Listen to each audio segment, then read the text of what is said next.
Hello दोस्तों, नमस्कार। मैं हूं पवन कुमार मिश्रा और स्वागत है आपके अपने चैनल प्राउड टू भोजपुरी में। दोस्तों, आप सभी को पता है कि अक्षरा सिंह जी के साथ कुछ ना कुछ घटनाएं होती रहती हैं। एक बार इनको देखा गया था कि ये मुंह छुपाकर भागती हुई नजर आई थी।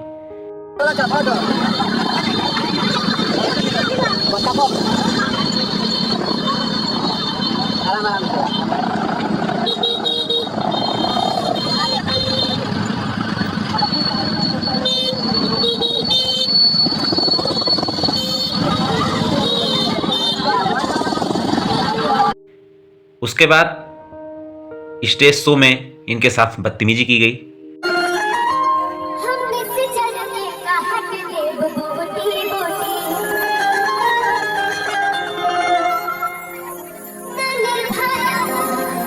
और अब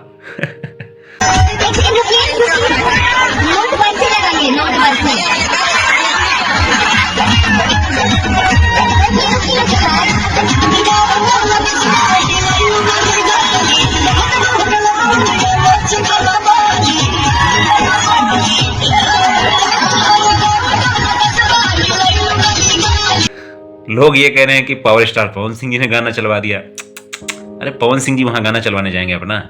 पब्लिक है भैया, पब्लिक। जिसकी ज्यादा पब्लिक, जिसके ज्यादा फैन, गाना उसी का बजेगा।